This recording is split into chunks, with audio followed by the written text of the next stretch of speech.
Bom, pessoal, vamos lá então. Bom, primeiramente, bom dia. Eu sou o Thiago, eu sou responsável aqui pela área de infraestrutura e suporte do Grupo IN. E eu vou falar hoje um pouco sobre como a nuvem pode acelerar a transformação digital das empresas. Tá? Primeiro eu vou falar um pouquinho do Grupo IN, do que é o Grupo IN, quais são as nossas áreas de atuação.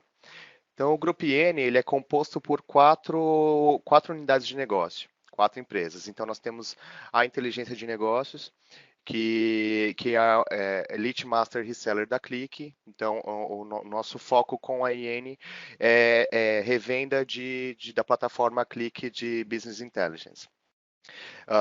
Nós fomos eleitos pelo segundo ano Elite Master Reseller, que é o topo do reconhecimento das resellers da Click.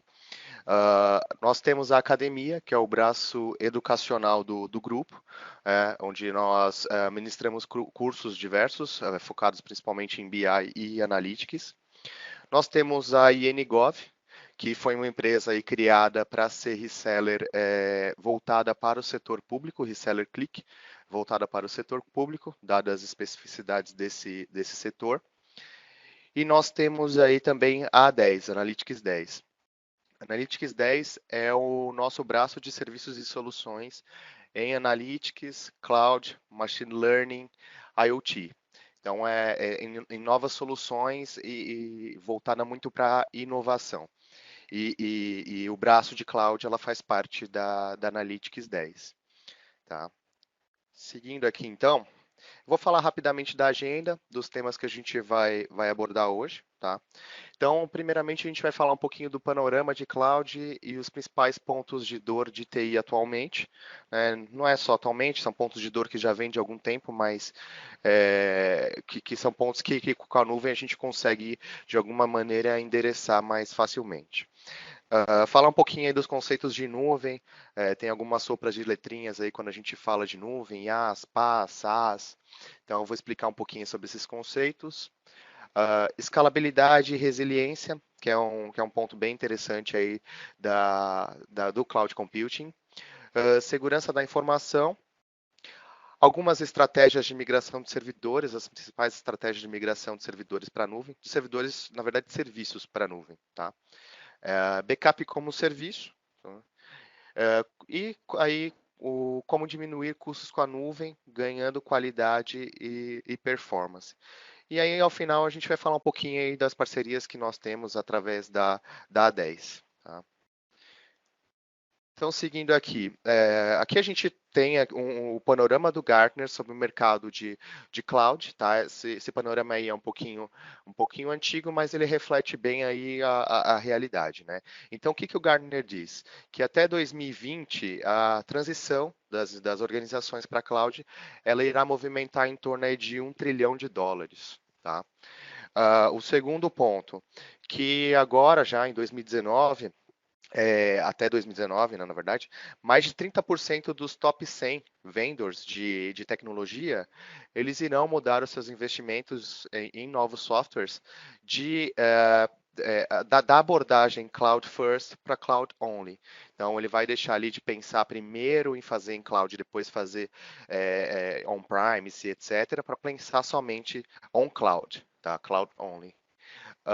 O terceiro ponto é, quando a gente fala aí de cloud para serviços de e-mail, a Microsoft ela é mais popular para companhias maiores, né? E as companhias menores elas preferem usar o Google através aí do G Suite. Um outro ponto interessante é que as organizações elas estão economizando em média 14% do seu budget graças à adoção da cloud pública. Eu também vou falar um pouquinho aí do que é cloud pública, cloud privada, cloud híbrida, tá? E aí o último, fala um pouquinho aí das receitas que a computação, IaaS e PaaS, elas vão movimentar aí até 2020. Tá? Aí aqui falando um pouquinho aí dos principais pontos de dor das áreas de TI das organizações. Então, o principal, assim, que na minha visão principalmente, é o processo de provisionamento de recursos de TI. que acabam muitas vezes afetando aí o go-to-market, né? Então, por exemplo, você tem aí um e-commerce, é um exemplo interessante. Você tem um e-commerce e você precisa ali ter escalabilidade numa situação de Black Friday, por exemplo, né? Então, pensando na TI tradicional, eu teria ali que ter uma capacidade já provisionada, eu pagando aquilo ali, né, muitas vezes sem utilizar aquela capacidade total, para usar num período específico. Então, eu tenho ali um comportamento bem sazonal e eu tenho ali que manter uma infraestrutura para poder suportar essa esse pico de utilização, tá? Então, uma outra questão também, por exemplo, você precisa fazer uma campanha, você precisa fazer uma campanha de marketing, por exemplo, e aumentar os seus recursos, seu website vai começar a receber, aí como a Black Friday, começar a receber mais requisições. Então, é difícil você, com a infraestrutura tradicional, você acompanhar as necessidades do negócio na velocidade que o negócio demanda, tá? Um outro ponto é o alto TCO, o custo total de propriedade. Tá? Então a gente tem aí envolvido custo de licença, quando você mantém uma infraestrutura on-prime, se você tem custo de licença, você tem, de tempos em tempos você precisa renovar o seu hardware, em média aí são 3 anos você tem a garantia do seu hardware, então passou ali o tempo de garantia, ou você prorroga e acaba pagando um valor até consideravelmente alto, ou você renova o seu parque de máquina, né? Você tem depreciação de ativo, você tem que colocar tudo isso na conta aí para fazer o cálculo de TCO, tá? É, o outro ponto, gerenciamento de ciclo de vida de recursos. Como eu falei, você tem que tomar conta dos seus sistemas operacionais, do seu hardware, né? Então, assim, você tem que ter uma gestão ali mais ativa e você tem que olhar para tudo isso, e isso demanda tempo, demanda mão de obra, você tem uma série de custos aí inerentes a essa gestão. Um outro ponto é a capacitação e retenção de mão de obra especializada. Uma empresa, por exemplo, de pequeno, médio porte, e ela tem um serviço que roda num banco de dados, então ela precisa de um profissional que tenha algum conhecimento, ela precisa de uma figura de um DBA que não é um recurso barato, digamos assim, né? Não é um recurso aí que tem um custo elevado, dada a necessidade de capacitação e tudo mais. Então, quando você passa isso para um cenário de cloud, você consegue ter uma otimização do ponto de vista de uma mão de obra também. Tá? Então, avançando aqui, eu vou falar um pouquinho dos tipos de nuvem. Nós temos hoje nuvem basicamente, são três tipos, nuvem pública, nuvem privada e a nuvem híbrida, que é um termo que cada vez mais a gente tem ouvido falar em nuvem híbrida. Então, o que é uma nuvem privada? Né? Não deixa de ser, fazendo uma analogia, o seu ambiente on-premise. Então, lá atrás, quando você tinha todas as suas máquinas eram máquinas físicas, você não tinha, a partir do momento que você começou a ter aí o advento da virtualização, então você pode começar a criar o que a gente chama de nuvem privada. Então ali você rodando o seu VMware, você conseguia ali ter a sua nuvem, você conseguia ter várias máquinas virtuais ali provisionar numa velocidade maior do que quando era tudo ambiente físico, não tinha o advento da virtualização. Então, esse é um dos cenários.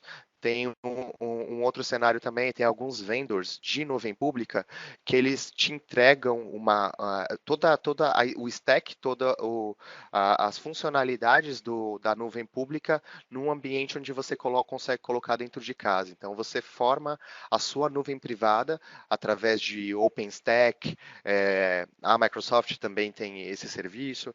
Então, você leva para dentro da sua casa. Isso se aplica muitas vezes para um cenário de banco que ainda muitas vezes não pode colocar seu dado por questão de compliance numa nuvem pública. Então, isso seria a nuvem privada. Né?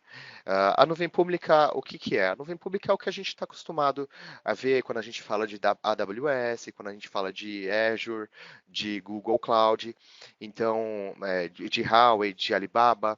Então, Isso é a nuvem pública, né? É quando um provedor ele fornece para você os serviços, você contrata recursos, infraestrutura, é, infraestrutura, serviços, etc., como um serviço, né? Então é isso. E o que que é a nuvem híbrida? A nuvem híbrida é a junção desses dois tipos de nuvem, tá? Então eu quero começar a minha jornada para a nuvem, então eu vou mover gradativamente, vou começar pequeno, tá? Eu mantenho ali minha nuvem privada, meus serviços rodando em VMware, em Hyper-V, seja qual tecnologia eu utilizar. Então eu mantenho a minha carga de trabalho ali e eu começo a fazer um movimento de migração para a nuvem pública, seja por um transbordo de capacidade ou qualquer outra, ou até mesmo para começar a usar dos benefícios aí que a cloud traz. Então, como se dá a conectividade entre essas duas nuvens, né? Isso pode ser através de VPN, de link direto. Então, tem uma série de recursos que a gente pode lançar à mão. E isso é a nuvem híbrida, quando eu faço a junção dessas duas nuvens, da pública e da privada, tá? Aqui seguindo um pouquinho, a gente tem algumas siglas quando a gente fala de nuvem. A gente tem IaaS, PaaS e SaaS. O que que é IaaS? É infraestrutura como serviço, que nada mais é do que hostear, é armazenar. Então, depois eu vou falar um pouquinho mais para frente aí das estratégias de migração e eu vou explicar bem aí sobre contextualizar o que seria o IaaS e o PaaS e o SaaS.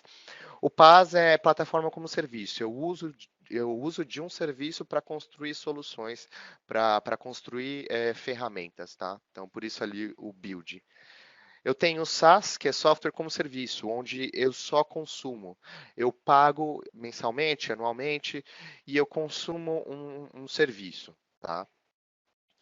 Então, essas são aí algumas siglas que a gente vê quando a gente fala de cloud computing. Aí aqui eu trago aqui a separação de responsabilidades, um exemplo de separação de responsabilidades nos três conceitos. Tá? Então, se a gente for ver aqui a primeira coluna, a gente está falando de um cenário aqui on-premise, um cenário de TI tradicional, tá? Onde a TI, o negócio, o cliente no caso, ele controla todas as caixinhas ali, desde o networking até a aplicação. Então tudo fica a cargo da empresa, do cliente, tá? Na segunda coluna, eu tenho o IaaS, Infraestrutura como Serviço, onde o meu provedor de cloud, ele gerencia da parte de networking até a parte de virtualização. Então, toda a parte física, conectividade e tudo mais, eu não preciso me preocupar, eu como cliente. Eu me preocupo da camada do sistema operacional até a minha aplicação. Tá? A próxima coluna é o PaaS, Plataforma como Serviço. Aqui a gente vê que o provedor de nuvem ele controla mais caixinhas ali, né? Então ele vai desde networking até runtime, o que é necessário ali para rodar a sua aplicação. Eu, como cliente, só me preocupo com os dados e as aplicações efetivamente. Tá? E no SaaS, eu não me preocupo com nada, eu só consumo o serviço. Tá? Eu uso aquilo ali como um serviço.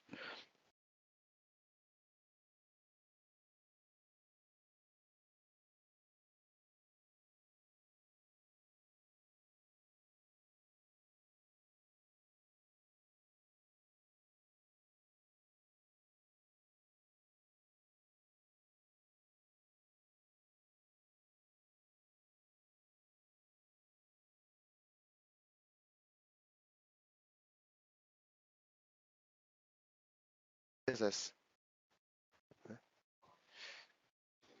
Só um minutinho, pessoal. Deu um probleminha no áudio.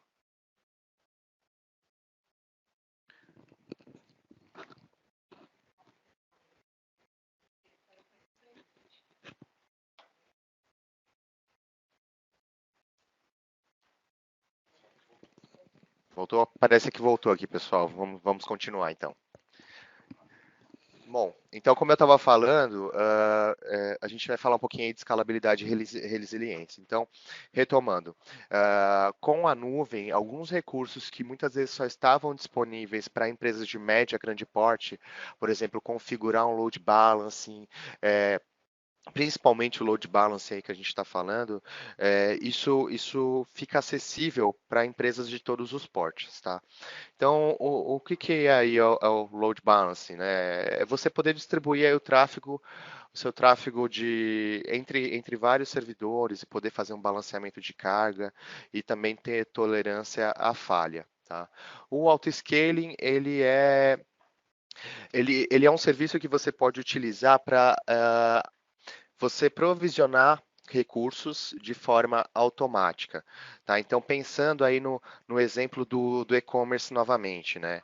Eu configuro, eu tenho ali algumas máquinas, né, para atender uma demanda flat, uma demanda padrão, que costuma ocorrer na maior parte do tempo, e aí eu consigo configurar, por exemplo, quando o meu site ele tem a média ali de 250 requests por requisições, acessos, né? Por hora, por minuto.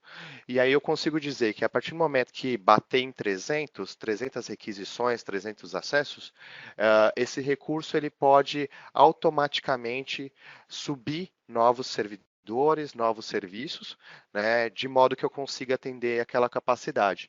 E depois, quando ele voltar ao comportamento padrão, ali, que é abaixo de 300 requisições, eu consigo descartar esse recurso que eu provisionei temporariamente e eu só pago por aquele tempo que esse serviço ficou no ar. Então, isso é bem interessante. Ele trabalha em conjunto com o load balancing também, para ter tolerância à falha. Então, se porventura o load balance detectou que algum serviço caiu, algum servidor caiu, o auto-scaling vai lá e sobe uma nova máquina. Containers, arquitetura de microserviço, também que a gente tem tudo isso nativo na nuvem, né? A maioria dos vendors, os grandes, aí eles têm serviços de container, tá? Não vou entrar muito no detalhe aqui de containers, é um tema bem complexo e até tema para um outro webinar, talvez. Tá? É, um outro ponto são os serviços de bancos de dados gerenciados. O que, que é isso, né? Basicamente eu só me preocupo com o meu dado, né? Com o meu dado, eventualmente ali com backup, né? Mas é parte do que eu faço num banco de dados tradicional, eu passo isso para o controle do provedor de nuvem. Tá? Então aí eu posso reduzir mão de obra aí com DBA, né? Então esse é um tema bem interessante, aí um recurso muito interessante da nuvem. Um outro ponto são os conceitos o conceito de zona de disponibilidade. O que, que é uma zona de disponibilidade? Quando a gente fala aí desses provedores de nuvem pública, uma zona de disponibilidade ela é composta por dois ou mais data centers físicos, tá? Então, eu posso não, a maioria desses players ele tem zona de disponibilidade distribuídas em várias regiões do mundo, tá? Então, eu consigo ter um serviço que ele roda numa zona de disponibilidade aqui em São Paulo, por exemplo, e eu tenho parte dele numa zona de disponibilidade nos Estados Unidos. Eu posso usar isso para ficar mais próximo do meu usuário final e reduzir latência, questão de rede, né?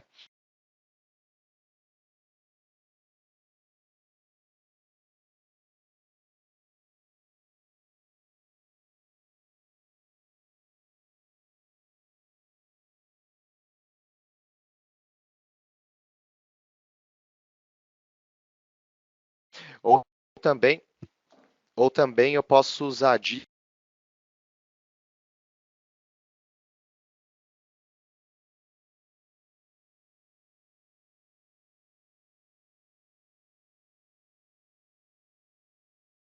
que é um dos principais.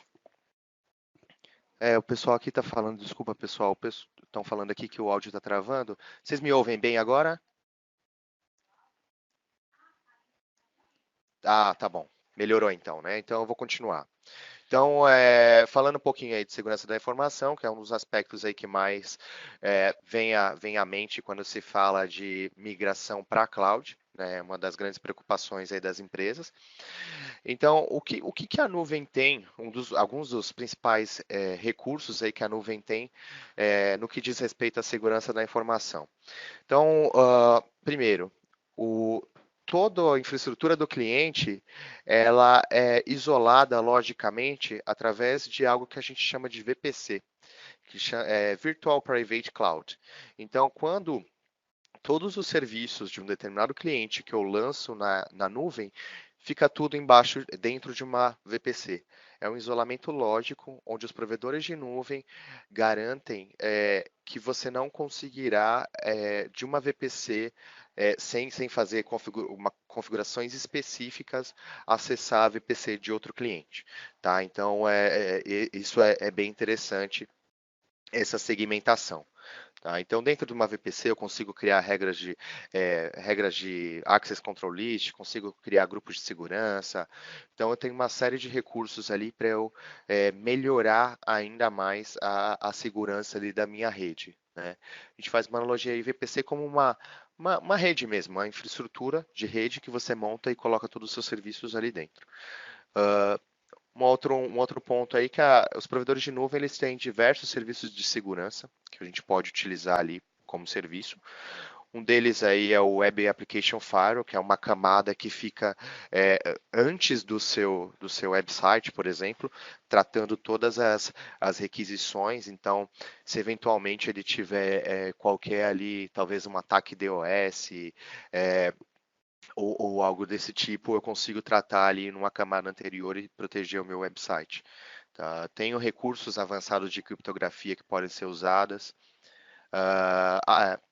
Rastreabilidade através de logs, então é possível você configurar logs para várias transações que forem feitas dentro da nuvem, tá? E você conseguir rastrear isso em termos de auditoria, né, para compliance.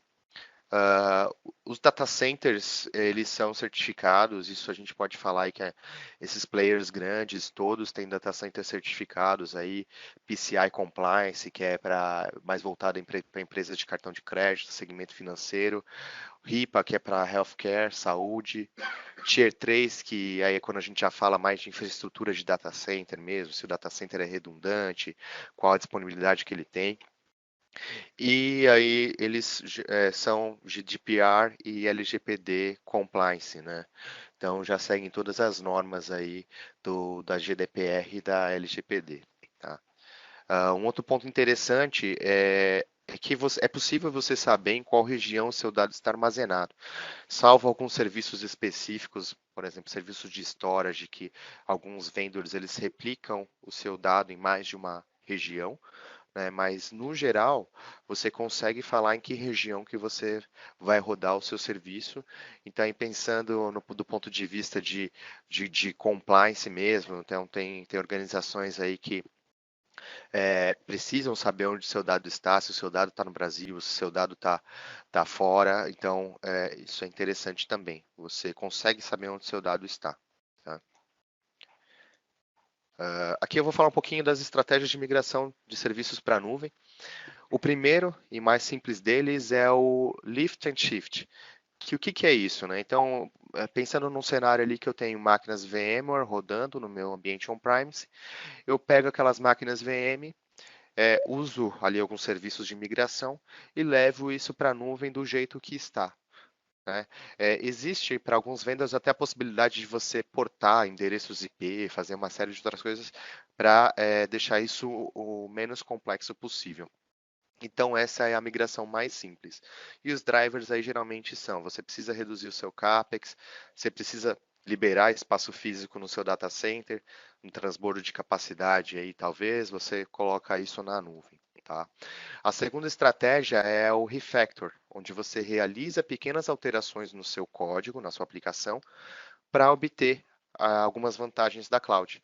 Então, isso aí você faz ali pequenas alterações mais simples, alguma portabilidade de código, né, para você começar a usar alguns benefícios aí dos serviços de cloud. Tá?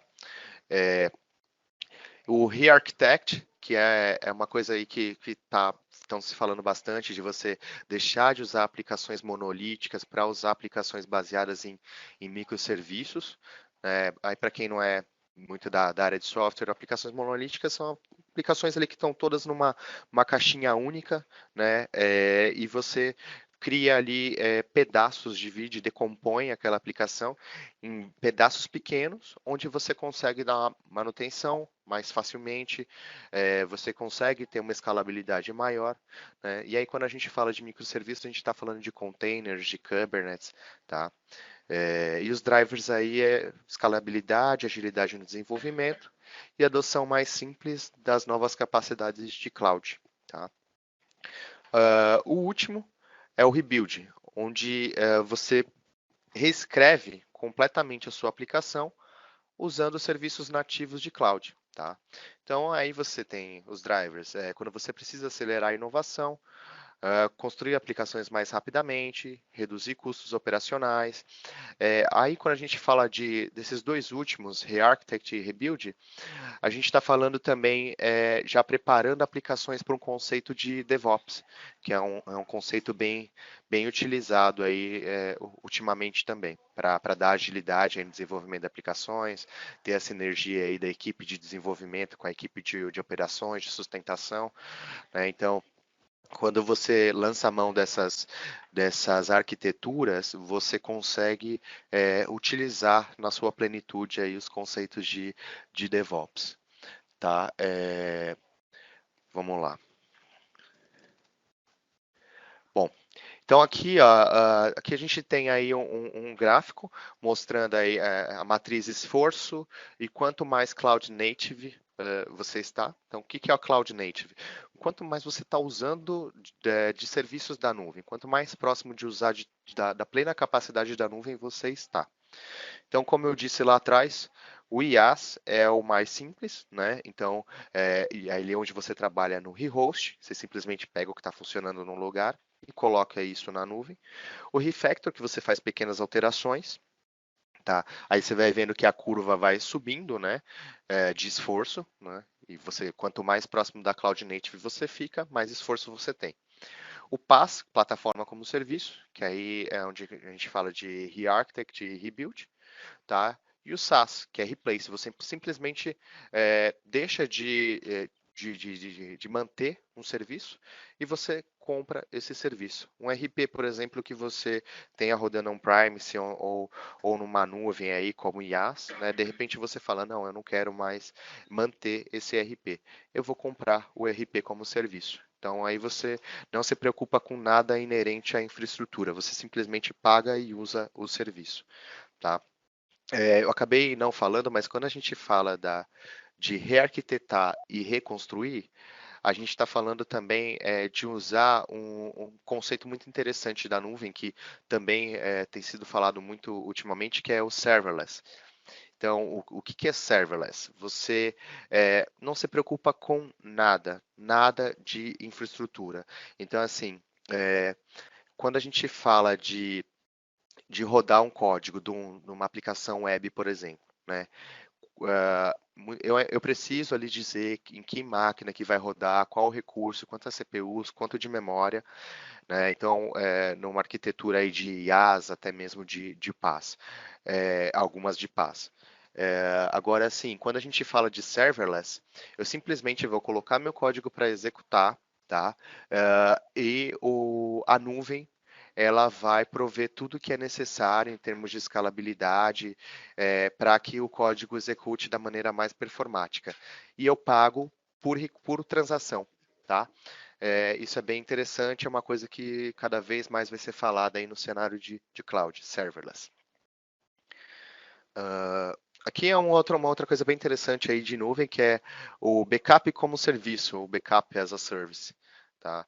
Então, o que é o backup como serviço, tá? Ele pode ser uma estratégia completa de backup.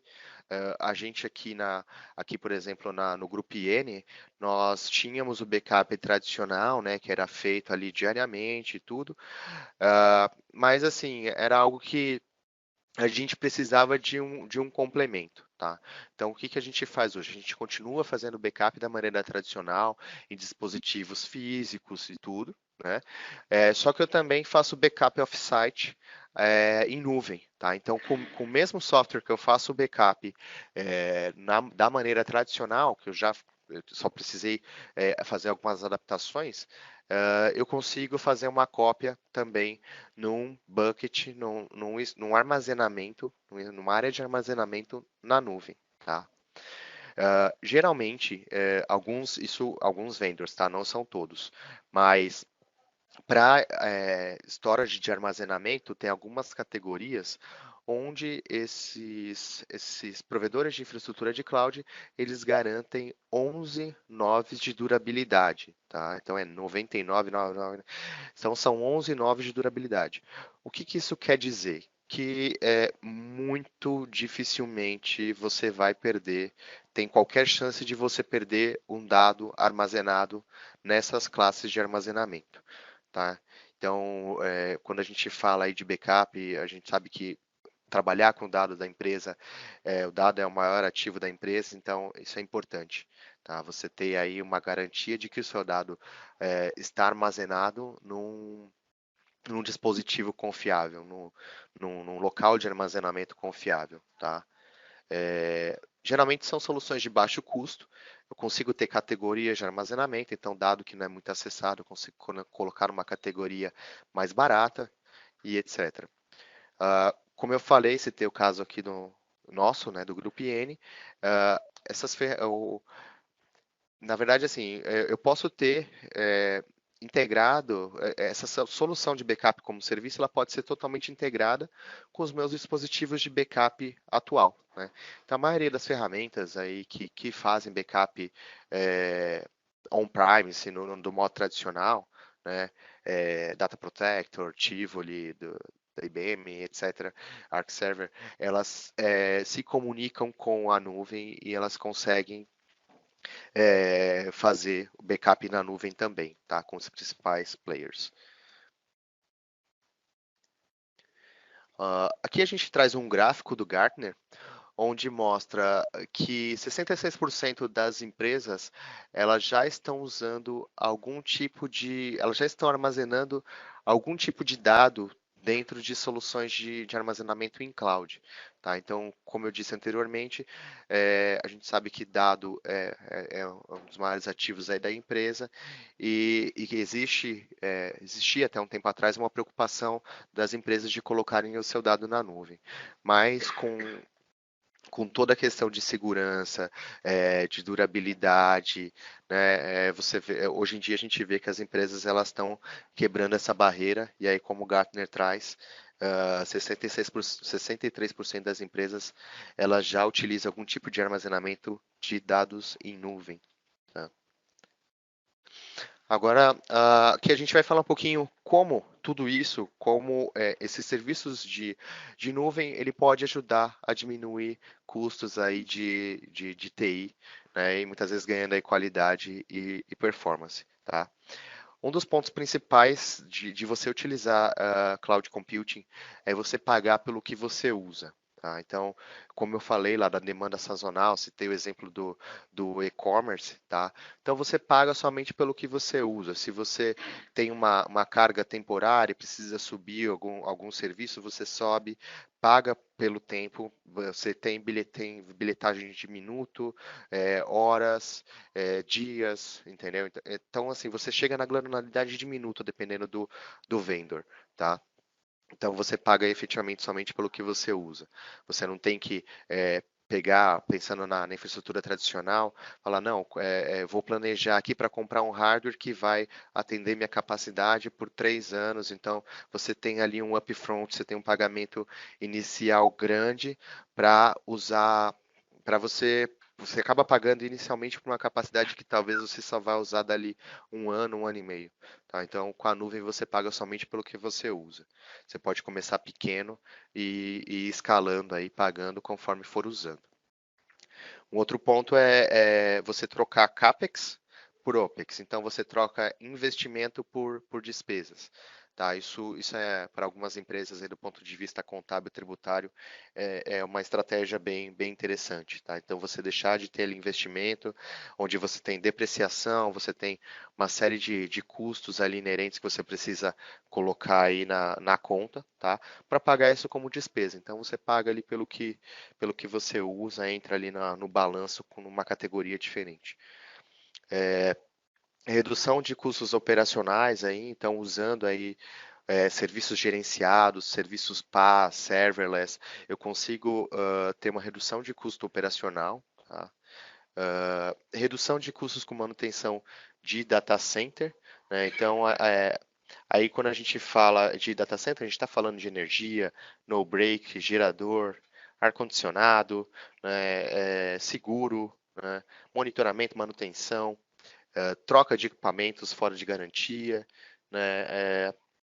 A questão de licenciamento também, de você ter que ter uma gestão de licenças também. Então, você acaba trocando toda essa complexidade, né, esses custos aí, que muitas vezes não são custos que são colocados aí na ponta do lápis quando a gente está falando em cloud computing, em você manter o seu negócio on-premise com levar sua infraestrutura para a nuvem, tá?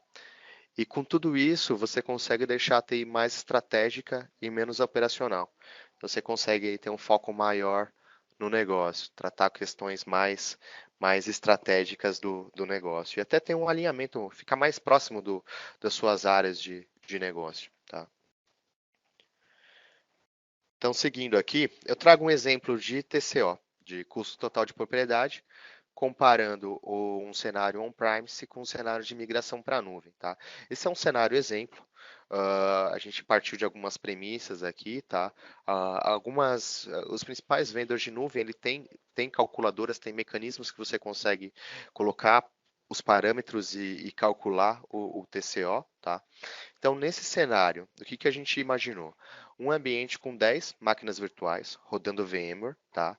O sistema operacional Windows Server, cada uma dessas máquinas com 4 CPU e 16 GB de RAM.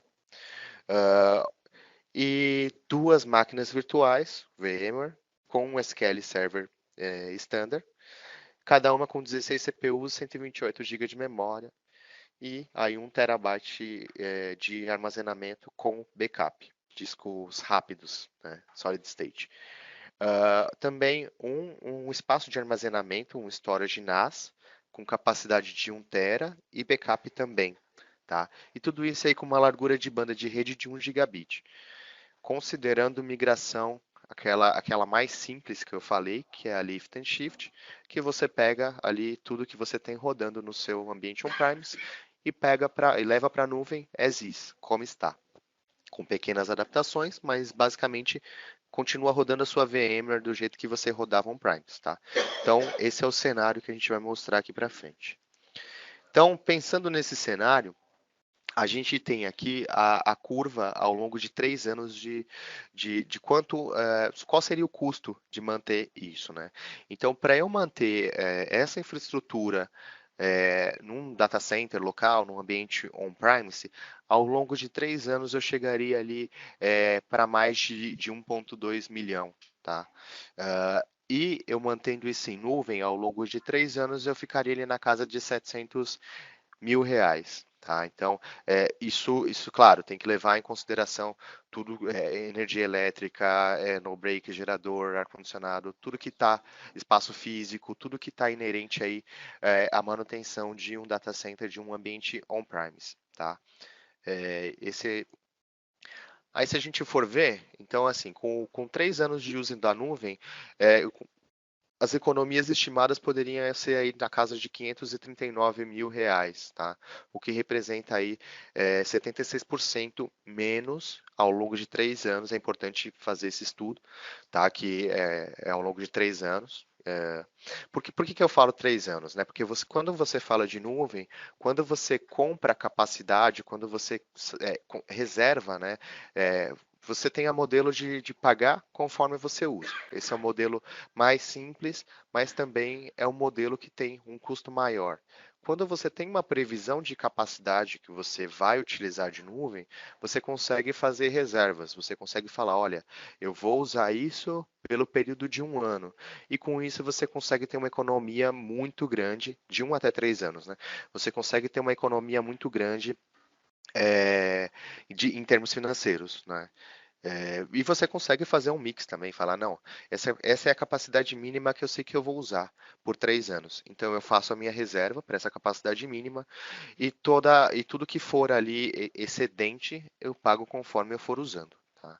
Então dá para combinar esses tipos de billing, de faturamento. Tá? Então isso é bem interessante. E aqui eu vou falar um pouquinho.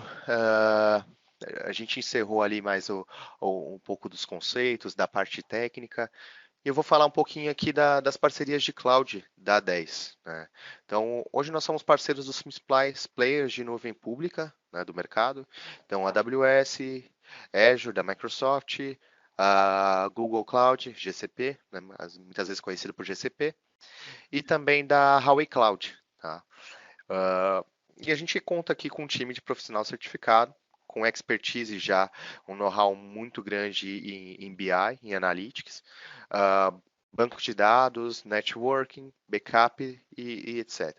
Tá? E com isso a gente consegue apoiar aí os nossos clientes na jornada para a nuvem. Tá? A gente já tem feito um trabalho bem interessante com alguns clientes para apoiá-los nessa jornada para a nuvem. Tá? Clientes aí que a gente já trabalha com BI, que já conhece o nosso trabalho, e até clientes novos que já estão nos procurando para falar de nuvem e para que nós possamos auxiliá-los aí na jornada de migração para a nuvem. Tá?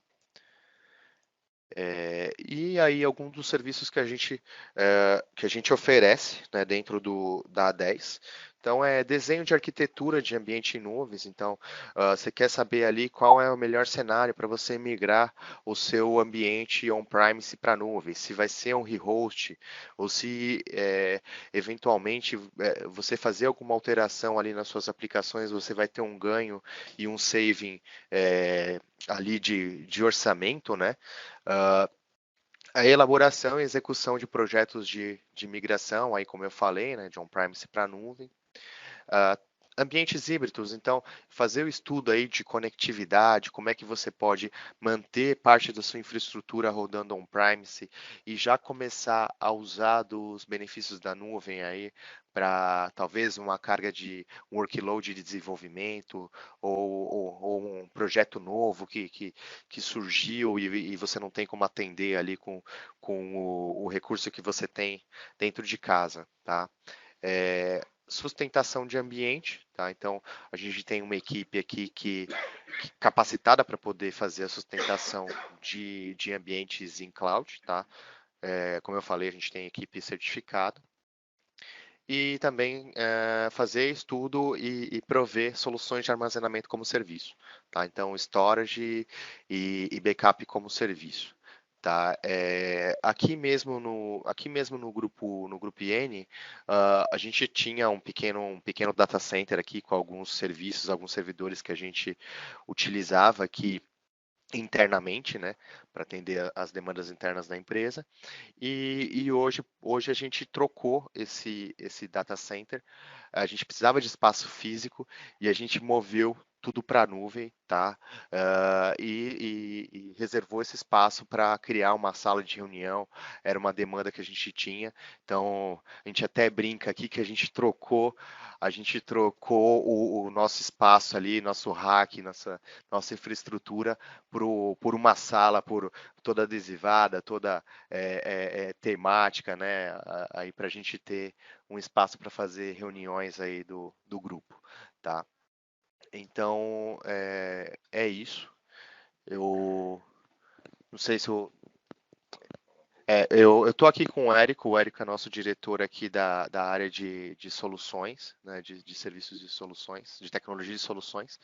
E aí ele pode falar um pouquinho melhor aqui, eu vou passar a palavra para ele vai falar um pouquinho melhor aqui sobre as nossas parcerias, sobre a A10 como um todo, tá? Obrigado, pessoal. Qualquer dúvida no final aqui o Érico vai passar, tem os nossos contatos, e vocês podem podem entrar em contato com a gente que a gente tira dúvidas técnicas, dúvidas comerciais, tudo que for inerente aí a cloud computing. Obrigado aí a todos pela participação. Bom dia, pessoal. Muito bom, Thiago. Obrigado pela apresentação. Acho que foi um resumo bem válido para quem está pensando em cloud, né? Ainda a gente ouve muito, muitas empresas têm muita resistência à cloud. Não é isso que nós estamos vendo, né? Muitas empresas já aderiram, né? Pelo menos uma parte. E esse movimento, eu acho que é um movimento que não tem volta, né? Até pelas questões que o Thiago apresentou, como custo, resiliência, né? A própria segurança de um projeto de TI. Então, os pontos de ganho são muito grandes.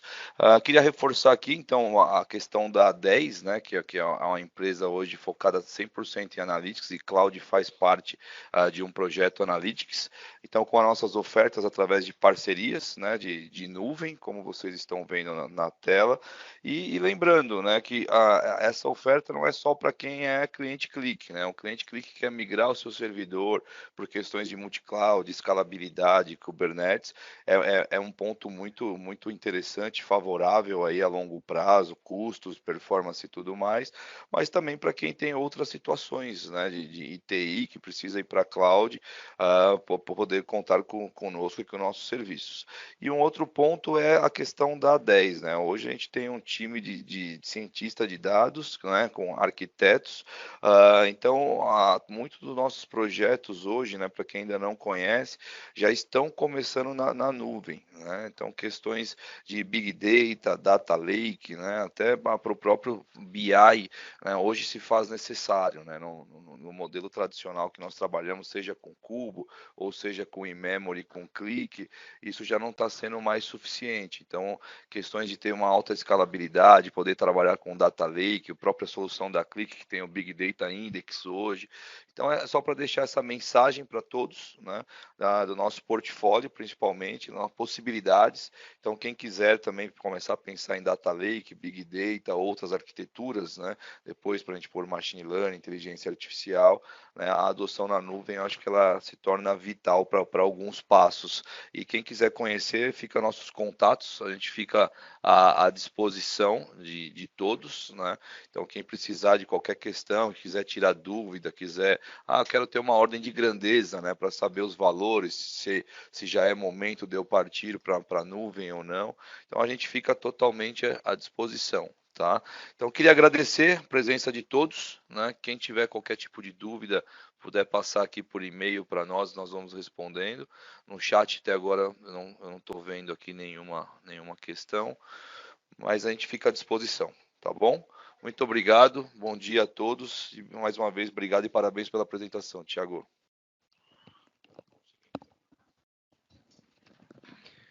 Obrigado, então, pessoal. A gente está fechando a sala aqui agora. Fica nossos contatos aqui. Obrigado.